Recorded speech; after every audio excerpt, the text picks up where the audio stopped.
desmistificando a obrigatoriedade do registro de ponto para o empregador. Você já sabe? Se não sabe, acompanhe esse vídeo até o final que nós vamos debater um pouco esse assunto. Eu sou Lidiana Apolinário, sou contadora, especialista em saúde e segurança do trabalho para o E-Social. Se você tem dúvidas sobre esse assunto, então venha comigo.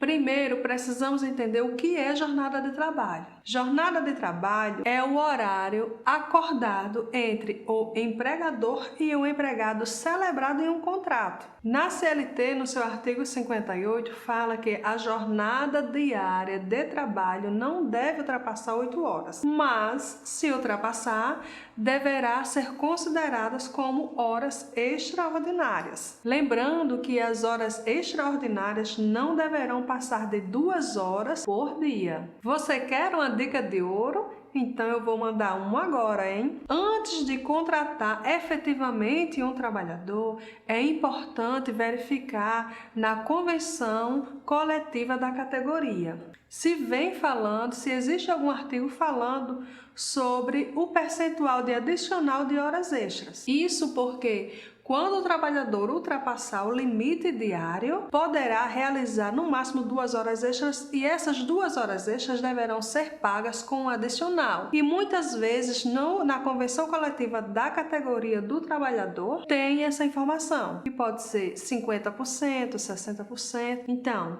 se você quer se livrar de multas, antes da contratação efetiva do trabalhador, é importante olhar o que diz a convenção. E a tolerância de horários? Existe? Sim, a tolerância de horários existe. E conforme a CLT fala que a tolerância deverá ser entre 5 até 10 minutos diários. Então, se o colaborador ultrapassar entre 10 e 5 minutos diários para fazer o registro de ponto, esses minutos não deverão ser computados como hora extra, assim como os horários despendidos do trabalhador, da casa do trabalhador até a empresa, também não deverão ser computados como horas extras. Isso porque o trabalhador, nesse momento de deslocamento, ele não está à disposição do empregador. Então, nesse percurso, não há uma relação, uma subordinação entre o trabalhador e o empregador. Por isso que nesse percurso não existe a possibilidade, não há necessidade, não há uma obrigatoriedade de se pagar, de se considerar como horas extras. Então, recebo até hoje algumas perguntas de clientes do meu escritório contábil, dizendo que, Lidiana, eu tenho 3 funcionários, eu sou obrigado a fazer o controle e registro de ponto?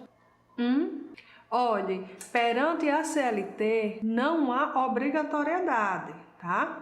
Há obrigatoriedade de fazer registro manual, mecânico ou eletrônico será a partir de 10 funcionários.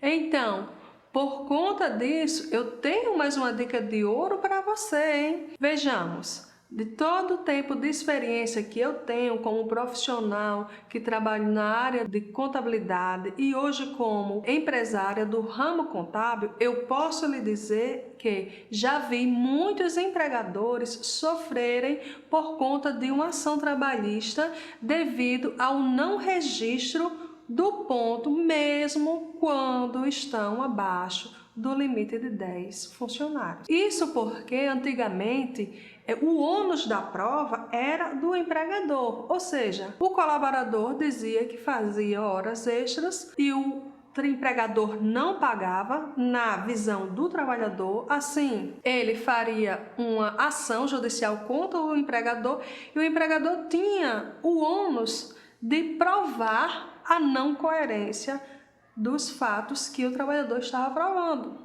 E o empregador teria o ônus da prova e deveria comprovar que as informações que o trabalhador estava dizendo naquela ação não eram coerentes. Então, hoje o ônus da prova é para quem inicia a ação, para o autor da ação. Mas eu aconselho, mesmo que tenha abaixo de 10 funcionários, realmente fazer o registro de ponto dos funcionários que estão agregados ao seu CNPJ, ao CNPJ do empregador. Então é isso, gente. Gostou das dicas de ouro? Se você gostou, compartilhe essas informações com os colegas de profissão. Deixe nos comentários alguma solicitação de outro assunto ou alguma pergunta que eu terei a satisfação de responder. Até mais!